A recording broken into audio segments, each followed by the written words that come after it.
A guys, welcome back my YouTube channel. दोस्तों, बहुत ही बड़ी खुशखबरी निकल के आ रही है गुवाहाटी बोर्ड से, जहां जीडीसी की वैकेंसी पब्लिश कर दी गई है और वहां बहुत ही बड़ी संख्या में और अच्छे पोस्टों पर वैकेंसी आई है जीडीसी की।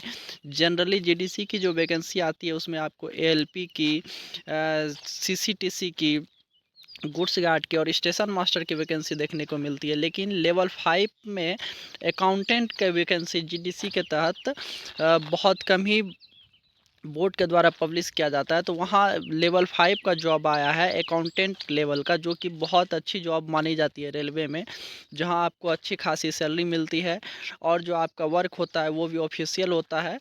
तो ये जॉब होने के बाद आपको फिर एनटीपीसी सब देने का ज़रूरत नहीं पड़ेगा ओपन कैटेगरी से, क्योंकि यहाँ आपको अच्छी सैलरी के साथ आपका जो कार्य है वो ऑफिशियल मिलता है, जो रेलवे में बहुत ही अच्छी पोस्ट मानी जाती है। तो चलिए आइए देखते हैं कि कितनी पोस्टों पर वैकेंसी आई है और कब से फॉर्म फिलअप स्टार्ट होना है और इनका कब लास्ट डेट है फॉर्म फिलअप का। चलिए आइए देखते हैं ये सारा डिटेल नोटिफिकेशन में हम लोग। यहाँ आप देखेंगे NF railway railway recruitment cell, station road, Pan Bazaar, Guwahati. फिर आप देखेंगे यहाँ जो आपका जो ये है नोटिफिकेशन, यहाँ देखेंगे जीडीसी 1/2024, डेटेड 15/6/2024, 15 जून के डेट में ये आपका नोटिफिकेशन पब्लिश किया गया है। और यहाँ आप देखेंगे कि आपका जो वैकेंसी है serving regular railway employ NF railway, जो रेगुलर एम्प्लॉय हैं वो इस फॉर्म को फिलअप कर सकते हैं। जीडीसी के तहत ये वैकेंसी आई हुई है। और आप पोस्ट देखेंगे account clerk come typist and junior account assistant come typist, ये दोनों पोस्ट आपकी आई हुई है। इसमें गार्ड और स्टेशन मास्टर की वैकेंसी नहीं है। और देखेंगे यहाँ आप date of publication of notification website 15/6 को आपको वेबसाइट पे नोटिफिकेशन दिखेगा। ओपनिंग डेट ऑफ ऑनलाइन, आप ऑनलाइन जो है 20/6 से कर सकते हैं। और आपका जो भी डॉक्यूमेंट्स लगता है वो आप 20/7 तक अपना सबमिट कर सकते हैं। उसके बाद closing date and time of online application वो भी आपका 20/7 ही है। और आपका जो सीबीटी टेस्ट है और टाइपिंग बेस्ड टेस्ट है वो आपका भी डेट नहीं अनाउंस किया गया है, वो बाद में अनाउंस कर दिया जाएगा। उसके बाद देखते हैं कि आखिर कितनी पोस्ट पर वैकेंसी आई हुई है। यहाँ आप देखेंगे ये अकाउंट क्लर्क कम टाइपिस्ट जो है ये लेवल 2 का जॉब है। यहाँ आप देखेंगे यूआर 10, एससी 3, एसटी 2, ओबीसी 6 और टोटल 21 पोस्ट पर आपकी वैकेंसी आई हुई है। जूनियर अकाउंट असिस्टेंट कम टाइपिस्ट ये लेवल 5 का जॉब है, जो कि बहुत अच्छी लेवल का जॉब माना जाता है रेलवे में। यहाँ आप देखेंगे यूआर 51 पोस्ट पर वैकेंसी आई हुई है, जो कि आप बोल सकते हैं बहुत ही अच्छी वैकेंसी है।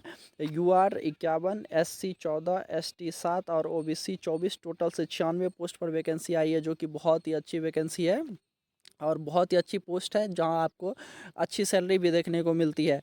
यहाँ आप देखेंगे एग्ज़ाम जो आपका CBT followed by typing skill test, documents verification and medical examination, इतना चीज़ आपका होना है इस जॉब के लिए। फिर आप देखेंगे यहाँ नीचे डिटेल में जो है आपका एजुकेशन क्वालिफिकेशन जो है वो लेवल 2 के लिए जो आपका है अकाउंट क्लर्क कम टाइपिस्ट के लिए, उसमें 12th पास होना चाहिए और कम से कम 50% मार्क्स होना चाहिए आपका 12th में।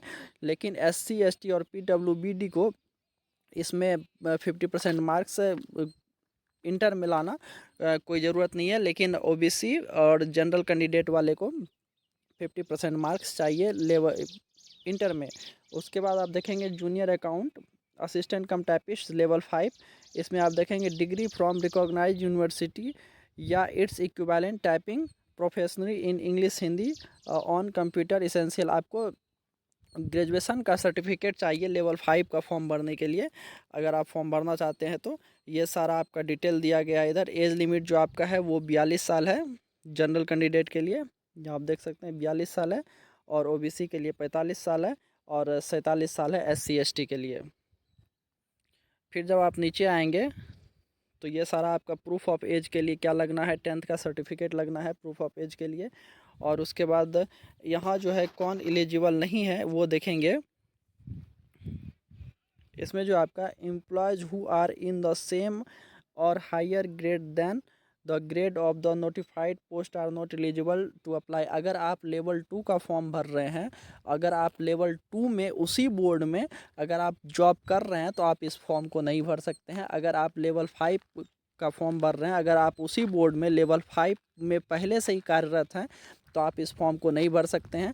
अगर आप लेवल 5 का फॉर्म भरना चाहते हैं तो आपको लेवल 4 तक में अगर आप जॉब करते हैं तो फिर ये लेवल 5 का जॉब भर सकते हैं।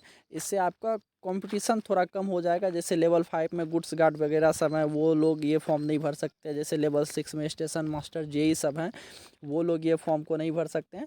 तो इससे बच्चे को बहुत ज़्यादा फ़ायदा हो जाता है। और जैसे लेवल 2 है, आपका अभी क्लर्क का फॉर्म आया हुआ है लेवल 2 में, उसमें तो सिर्फ और सिर्फ लेवल 1 वाले ही फॉर्म भर सकते हैं। तो ये आप बोलिए कि ग्रुप डी वाले बच्चे ही लेवल 2 का फॉर्म भर सकते हैं, जो कि एक बहुत ही गुड न्यूज़ है। खास करके जो अभी 2019 में ग्रुप डी वाले बच्चे ज्वाइन किए हैं, जिनका अभी तक रिलेशन बना हुआ है पढ़ाई से, वो बहुत ही आसानी से इस पोस्ट को क्रैक कर सकते हैं, जो कंटिन्यू अभी कुछ ना कुछ पढ़ते जा रहे हैं। और ये बहुत ही अच्छी खबर है खास करके ग्रुप डी वाले के लिए। आ रही है, और देखते हैं नीचे में क्या सब दिया हुआ है। उसके बाद आप देखेंगे यहाँ कि आपका आरपीएफ और आरपीएसएफ नॉट एलिजिबल, इसमें आरपीएफ और आरपीएसएफ एलिजिबल नहीं है। ये सारा डिटेल आपका दिया गया है। एलिजिबल जो यहाँ दिया गया है, इसमें कौन कौन एलिजिबल हैं, इसमें आप देखेंगे NF railway who are working in the lower grade than the grade of the notified post can apply. वही इसमें बोला गया है कि आप जिस पोस्ट के लिए अप्लाई कर रहे हैं उसमें जो आप कार्यरत हैं उससे नीचे वाले पोस्ट पे कार्यरत होना चाहिए। सेम पोस्ट या उससे अपर पोस्ट पे नहीं आप अप्लाई कर सकते अगर उससे ऊपर वाले पोस्ट पे आप हैं तो। ये सारा आपका डिटेल दिया गया है इधर। फिर जब आप नीचे आएंगे, ये रिजर्वेशन में दिया गया UR SC ST के लिए क्या रिजर्वेशन है, आप सारा ये डाउनलोड करके पढ़ सकते हैं। उसके बाद फिर आप जब नीचे आएंगे तो आपको दिखेगा इधर सिलेक्शन प्रोसेस, ये आपका दिया गया है कि आपका क्या होना है। आपका CBT होगा, और CBT होगा, टाइपिंग टेस्ट होगा, और इधर सारा डिटेल दिया गया, आप पढ़ सकते हैं इसको नोटिफिकेशन डाउनलोड करके। क्योंकि अगर मैं सब चीज़ बताने लगूँगा तो वीडियो बहुत ही ज़्यादा लंबा हो जाएगा। उसके बाद फिर इधर जो है आपका ये बताया गया कि क्वेश्चन क्या सब रहने वाला है, मतलब आपका जो सिलेबस है वो इधर बताया गया है। आपका 90 मिनट का एग्ज़ाम होना है, जिसमें जनरल अवेयरनेस का 50 क्वेश्चन रहेगा, मैथमेटिक्स का 35 क्वेश्चन, और जनरल इंटेलिजेंस एंड रीजनिंग का 35 क्वेश्चन रहेगा, जिसमें कि टोटल से 120 मार्क्स का क्वेश्चन रहेगा। जो कि आप NTPC में जनरली देखते हैं, ओपन कैटेगरी का जो रहता है उसमें वही सिलेबस इसमें रखा गया है। यहाँ देखिए मैथमेटिक्स में भी पार्ट वाइज बता दिया गया है कि कौन सा टॉपिक से आपका क्वेश्चन पूछा जाएगा। या मैथमेटिक्स है, ये जनरल इंटेलिजेंस एंड रीजनिंग है, ये जनरल अवेयरनेस है, ये सारा टॉपिक भी बता दिया गया है। ये टाइपिंग स्किल टेस्ट है, टाइपिंग स्किल टेस्ट। इसमें इंग्लिश में देखिए, इंग्लिश में 25 वर्ड पर मिनट, सॉरी हिंदी इंग्लिश में 30 वर्ड पर मिनट और 25 वर्ड पर मिनट हिंदी में है, जो कि आपको टाइपिंग चाहिए। और ये सारा डिटेल दिया गया है, यहाँ आप नोटिफिकेशन डाउनलोड करके पढ़ सकते हैं। फ़ोटोग्राफ के बारे में भी इधर बताया गया है, यहाँ आप ये भी नोटिफिकेशन में पढ़ सकते हैं।